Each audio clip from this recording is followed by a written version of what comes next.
Hello friends, welcome to కబలానిత్య channel. నేను లావణ్య.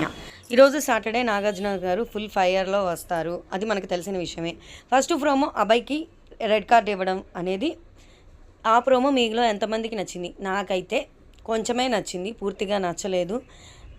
తెలుసు నాగ్ సార్ది ప్రోమోలో ఉన్నంత ఫైర్ ఉండకపోయినా మొత్తానికైతే ఎంతో కొంత ఫైర్ ఉంది అని అనిపించింది. ఫుల్ ప్రోమోనే అభయ్ మీద వేసేంత తప్పు చెయ్యలేదు అభయ్ అని నాకు అనిపించింది. సరే, ఒక్కొక్కళ్ళది ఒక్కొక్క ఒపీనియన్ ఉంటుంది కాబట్టి ఈ విషయంలో నాకు అభయ్ని మరీ రెడ్ కార్డ్ ఇచ్చి బయటకు పంపించేంత తప్పు చేయలేదు. చేసిన తప్పే కానీ బయటకు పంపించేంత తప్పు కాదు అని నా అభిప్రాయం. సరే, సెకండ్ ప్రోమో గురించి మాట్లాడుకున్నాం. ఇది కదా ప్రోమో అంటే, ఇది కదా మనకు కావాల్సింది అని నాకు అనిపించింది అనమాట. రావడంతోనే నిఖిల్ని ఎవరు బాగా ఆడారంటే సీత బాగా ఆడిందంటే, మరి సోనియాకి రెడ్ ఎగ్ ఎందుకు ఇచ్చావని చెప్పి సోనియా ఎగ్ పగలు కొట్టారు. సోనియా ఫేస్, అదే సోనియా ఫోటో ఉన్న ఎగ్ని పగలు కొట్టారు. తర్వాత ప్రేరణ మాట్లాడింది. నాగ్ సార్ మాట్లాడడం కూడా వినపడలేదు. మేబీ నాగ్ సార్ క్వశ్చన్ ఏమై ఉండదు, అసలు మీరు ఏమైనా డీసెంట్గా ఆడారా అని చెప్తే, డీసెంట్గానే ఆడాను సార్, కానీ ది బెస్ట్ కాదు అని చెప్పి ప్రేరణ తడపడింది. తర్వాత అసలు ఒక మాట దొరలాను అని చెప్పింది. ఏం మాట అంటే క్యారెక్టర్ అని చెప్పి కళ్ళల్లో ఏడుపుతో చెప్పిందనమాట. తర్వాత మీరు కుళాయిలు పంపులు దగ్గర కొట్టుకుంటారే, అట్లా కొట్టుకుంటున్నారు అని చెప్పి అనడం. విష్ణుప్రియ అని కూడా ఏంటి పతివ్రత అని ఏదో మాట్లాడుతున్నావేంటి అని అనడం. తర్వాత మణికంఠాన్ని లేపి అసలు ఇంటెన్షన్ ఏమైనా రాంగ్ ఉందా ప్రేరణది అని చెప్పి అడిగితే, అది ఏదో మళ్ళీ చెప్పబోతున్నాడు. అసలు ప్రేరణ ఇంటెన్షన్ ఏమైనా రాంగ్ ఉందా మణి అని చెప్పి మళ్ళీ గట్టిగా అడిగారు. మళ్ళీ మణికంఠ ఏదో చెప్పబోతుంటే, మిస్టేక్ చేస్తున్నావు మణి, దానికి రియలైజేషన్ కూడా కనిపించడం లేదు అని చెప్పి స్ట్రాంగ్గానే మాట్లాడారు. తర్వాత కన్ఫెషన్ రూమ్కి రమ్మన్నారు.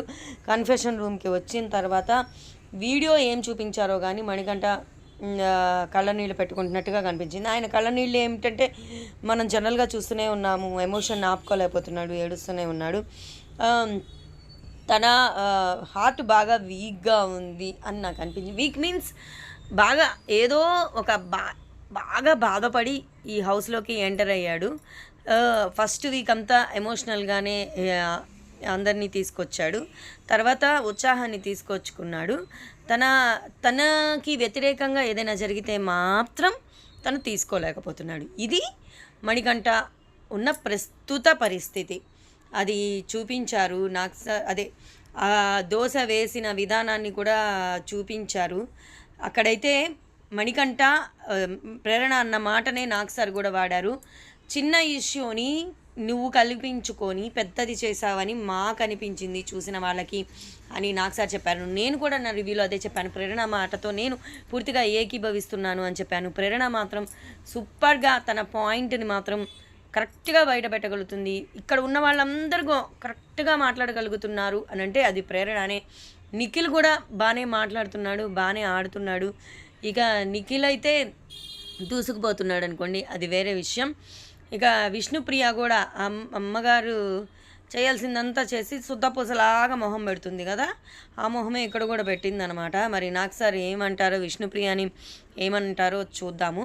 మొత్తానికైతే కుళాయిల తగాత దగ్గర పోట్లాడుకోవడం సీతను కూడా అనాలి. ఎందుకంటే అసలు ఆ కాలు అడ్డు పెట్టడం ఏమిటి అని చెప్పి సీతను కూడా కొంచెం షంటాలన్నమాట. అంటే ఈ ప్రోమోలో చూపించలేదు, నెక్స్ట్ ప్రోమో నాకు తెలిసి ఈరోజు థర్డ్ ప్రోమో కూడా ఉంటుంది. ఆ ప్రోమోలో సీతకు కూడా కొంచెం వాయించేటట్లుగానే నాకు కనిపిస్తుంది. పృథ్వీని కూడా వాయించవచ్చు. పృథ్వీ, సీత ఇంకా బ్యాలెన్స్ ఉన్నారు. సోనియా కూడా కొంచెం మ్యానిపులేటింగ్గా మాట్లాడింది. చూద్దాం. నేనైతే ఫస్ట్ నుంచి చెప్తున్నాను, ప్రేరణ ఫస్ట్ నుంచి కాదు, ఫస్ట్ వీక్లోనే చెప్పాను. ప్రేరణ, సోనియా, యష్మి, పృథ్వీని కూడా చెప్పాను. మరి టాప్ 5లో పృథ్వీ తన యారోగెన్సా అదే ఆట ఆడేటప్పుడు అసలు ఏది చూసుకోడు. అది కనుక లేకపోయి ఉంటే పృథ్వీ అసలు ఎలిమినేట్ అయ్యే మెటీరియలే కాదు.